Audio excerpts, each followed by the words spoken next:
তো এখন বাজে 1টা, আর আমার রান্না হয়ে গেছে। এটা হচ্ছে তোরই শুকনো লঙ্কা ফোড়ন দিয়ে টমেটো দিয়ে এটা হচ্ছে ভাজা করেছি, মানে ঝিঙার মতনই বলতে পারো এটা। আর এটা হচ্ছে পাতলা করে মুগের ডাল করেছি, যেহেতু মুসুর ডাল আমি করি না, আমার খাওয়া মানা, তার জন্য। আর এটা ফার্স্ট টাইম করলাম বিনস আলু দিয়ে সয়াবিন দিয়ে একটা সবজি করেছি, পনিরও দিয়েছি এর মধ্যে, যেহেতু আমি সয়াবিন খাই না, মানে পনির খাই, তার জন্য পনিরটার মধ্যে দিয়েছি।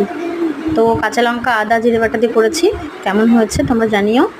আর আমাদের এখানে না লাইনের ঠিক 1টার সময় জল আসে, তার জন্য ওই সময় বাসনগুলো মেজে নিতে হয়। আর বাবু দেখো কী পরিমাণে ডিস্টার্ব করছে, কী পরিমাণে জ্বালাচ্ছে। তো খুব কষ্ট, মানে একা ছেলে নিয়ে সামলানো, একা সারাদিন থাকা, একা কাজ করা, বাচ্চা সামলানো, আমার খুব কষ্ট হয়ে যায়। যে করে সেই বোঝে, বলে না। তো দিদি বিরক্ত করছিল, আমি বকাও দিচ্ছিলাম। তারপরে রান্নাবান্না যখন হয়ে গেছে, তো গ্যাসের ওভেন এবং সানসেটটাকে ভালো করে ক্লিন করতে হবে, তাই না?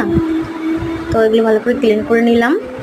আর আজকে যে সবজিগুলো বানিয়েছি এগুলো রেশনে দিয়েছে, রেশনে ইস্যু হয়েছিল, তো সেইগুলোই বানিয়েছি, মানে বিনস বলো, তোরই বলো। তো আজকের ভিডিওটি কেমন লাগলো অবশ্যই কমেন্ট করে জানাবে।